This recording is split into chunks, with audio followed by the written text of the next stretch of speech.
देशात लोकशाहीचा सर्वात मोठा उत्सव म्हणून सर्वसाधारण निवडणुकांना पाहिलं जातं. मतदानाच्या दिवशी मतदार रांगा लावून लोक आपली मतं देतात आणि पुढील 5 वर्षाच्या काळासाठी प्रतिनिधी निवडतात. पण जर तुम्ही मतदानाच्या दिवशी दुसऱ्या शहरात असाल किंवा निवडणुकीसाठी मतदान करण्याची इच्छा असूनही वयोमानामुळे ते शक्य होत नसेल, तर केंद्र सरकारने ज्येष्ठ नागरिकांना एक महत्त्वाची सुविधा उपलब्ध करून दिली आहे. यात त्यांना पोस्टाद्वारे मतदान करता येऊ शकतं. तर कशी आहे पोस्टल बॅलेट मतदानाची प्रक्रिया? निवडणूक आयोगाच्या नियमांनुसार जे मतदार पोस्टल बॅलेटचा पर्याय निवडतात त्यांच्या घरी मतदान अधिकारी जातो. त्या मतदाराला पोस्टल बॅलेटमध्ये मतदान करण्याची सुविधा दिली जाते. राजकीय पक्षांना माहिती दिल्यानंतर व व्हिडिओग्राफी करूनच संपूर्ण प्रक्रिया पार पाडली जाते. त्यामुळे मतदानामध्ये गैरव्यवहार केल्याचा आरोप केला जाऊ शकत नाही.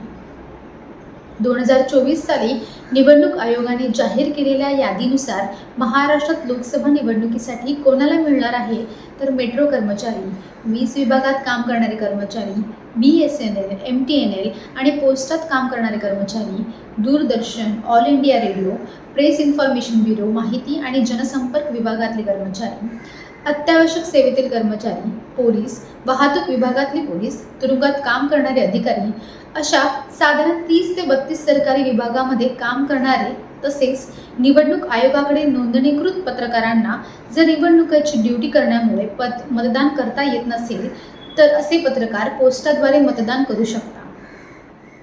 तर अपंग आणि वयोवृद्ध व्यक्तींना मतदान केंद्रावर जाऊन त्यांना मत देण्यासाठी मतदान केंद्रावर पोहोचण्यामध्ये अडचणी येऊ शकतात आणि म्हणून त्यांना मदत करण्यासाठी स्वयंसेवक व्हीलचेअर्स आणि वाहतुकीच्या सुविधा पुरवण्याचा निवडणूक आयोगाचा प्रयत्न. पण जे लोक मतदान केंद्रापर्यंत पोहोचण्यास शारीरिकदृष्ट्या सक्षम नाहीत, त्यांचं काय? अशा व्यक्तींना घरून मतदानाची सुविधा उपलब्ध होऊ शकते. यंदा लोकसभा निवडणुकीत आयोगाने 85 वर्षावरील वय असलेले ज्येष्ठ नागरिक तसेच 40% ने जास्त अपंगत्वाचे निकष पूर्ण करणाऱ्या व्यक्तींना घरून मतदान करण्याची सुविधा उपलब्ध करून दिली आहे. त्यासाठी या व्यक्तींना फॉर्म D भरावा लागतो. निवडणूक आयोगाच्या वेबसाईटवर किंवा रिटर्निंग ऑफिसरच्या कार्यालयात हा फॉर्म मिळू शकतो.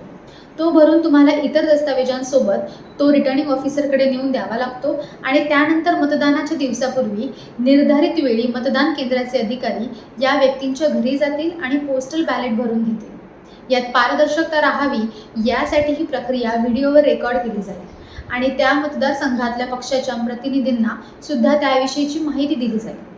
अशाच माहितीपूर्ण आणि नाविन्यपूर्ण व्हिडिओसाठी देशदूतच्या सोशल मीडिया पेजला लाईक करा, शेअर करा आणि सबस्क्राईब करा.